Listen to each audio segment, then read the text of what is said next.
Hey everyone, I know it's been about a year since I've made some Pokemon content for the channel, but today I figured it'd be a good day to dive back in and show you guys how I made Pokemon Crystal and Emerald for the OG Xbox. But before we get into how this was done, I want to talk about how the whole idea even popped into my head to begin with, and then we can talk about how these were made. Let's get into it.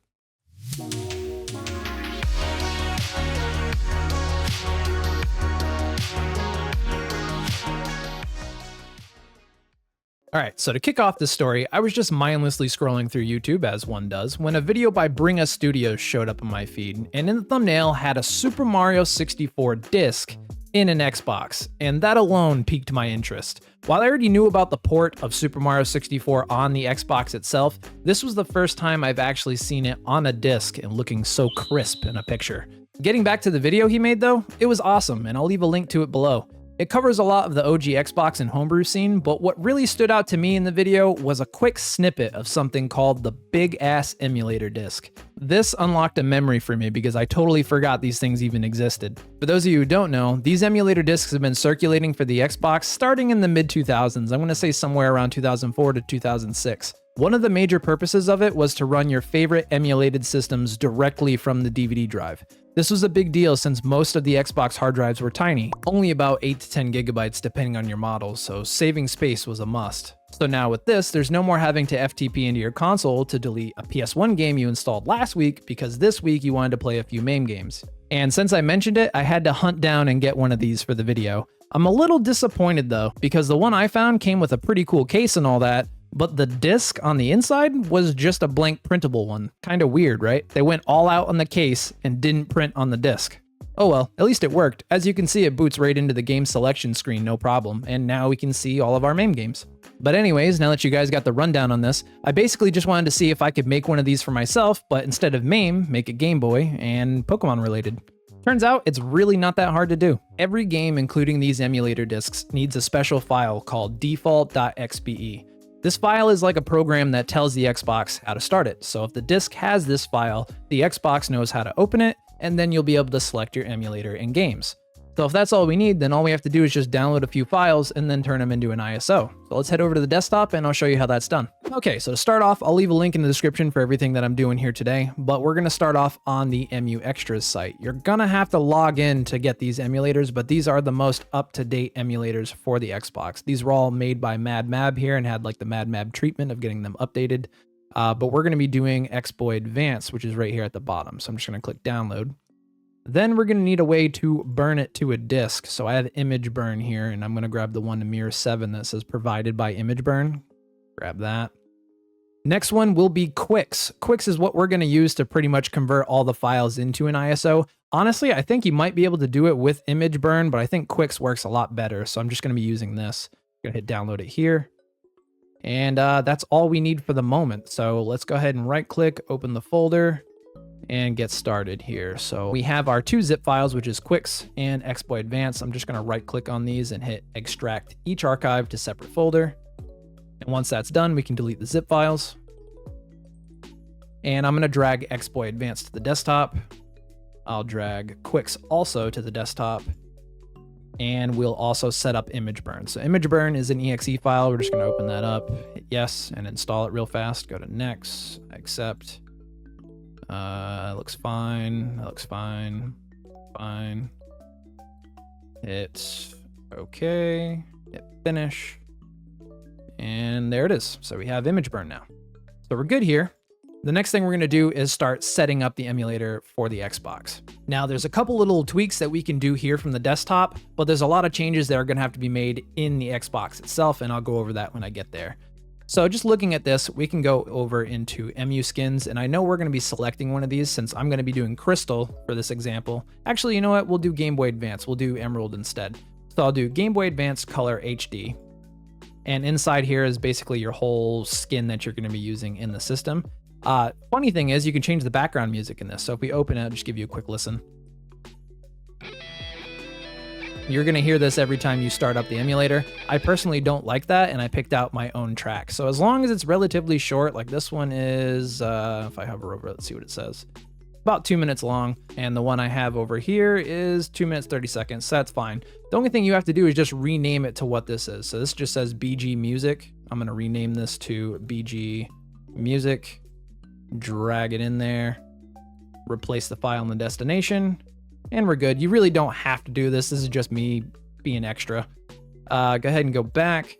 The next thing we can do is add our game into the GBA ROMs folder. So if I open this up, we have Pokemon Emerald, and I'm just going to toss that in there. And we can also add BIOS to this. Again, the Game Boy startup animation. So I'm just going to drag my GBC BIOS and GBA BIOS. I'm actually just going to copy them and paste them in here. And now we actually have to FTP this into our Xbox initially to get the first changes started before we can burn it to a disk. So let's go ahead and open up FileZilla. Type in your IP address for your Xbox.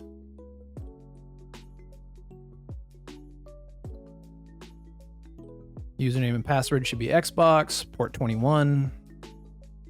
Hit OK. Go to the E, then go over to emulators. And then we're going to drag X-Boy Advance right into there. And just give that a moment for it to transfer.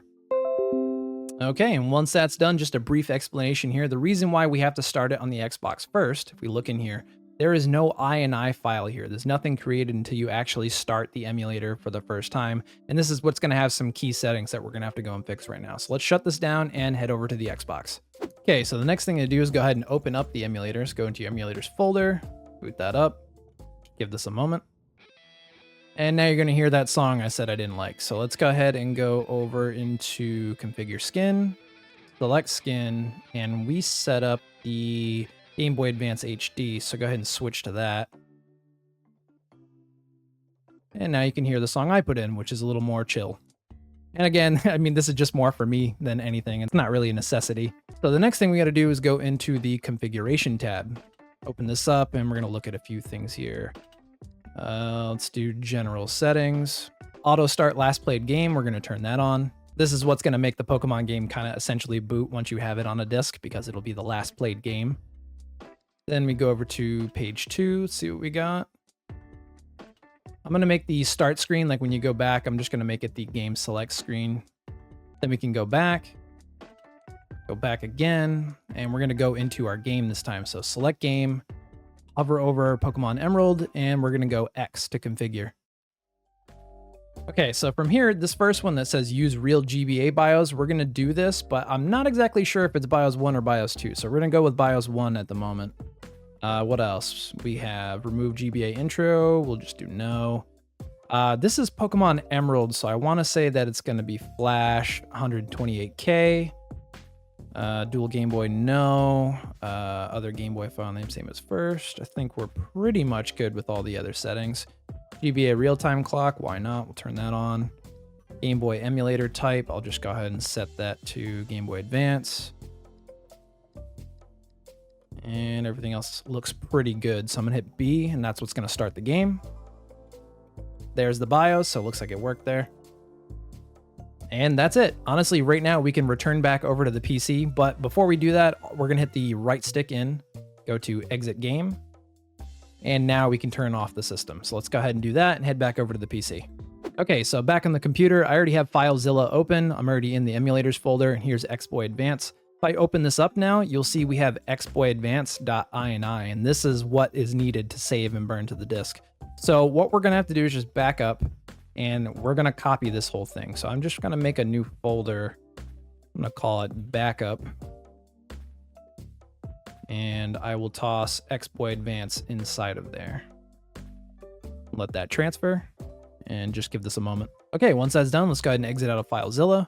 And now we're gonna open up Quicks. Open up Quick EXE, and we're gonna go over into Create ISO. Now from here, it's gonna say local folder, FTP folder, or whatever. We're just gonna do local folder. And we're gonna select that backup folder I just made, along with X-Boy Advance, and hit OK. After that, just hit Create ISO. And we're gonna do it to the same location that it's in. Hit save. And let this run through. It should only take a couple seconds. When it's done, it'll say ISO file created. Go ahead and hit OK. Then we can exit out of Quicks. Open up the backup folder. And now we have our X-Boy Advance ISO with our game already installed in it. So now let's go ahead and open up Image Burn. So open this up, give this a second. we're going to go over into write image file to disk. We're going to select our image, which I'm just going to go here. It'll be in desktop, backup, ISO right here. Then it's going to ask you your write speed. I'm going to do the slowest one. I'm going to do 1x. And now all we have to do is just pop in our DVD-R disk. Once the program registers that you have a disk in there, this little icon should light up a little bit, letting you start up. There it is. So now we have our ISO selected up here, our write speed selected to the slowest because that's the most accurate. And now we're just going to write the disk.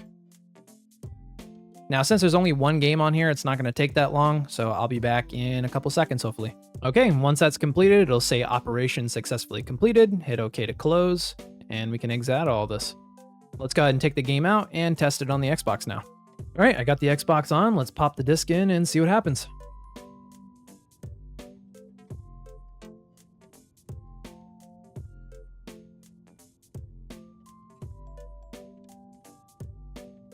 Looks like you can see at the top that it's checking it, and it says there's a game in there. So let's go to launch disk. It's starting up.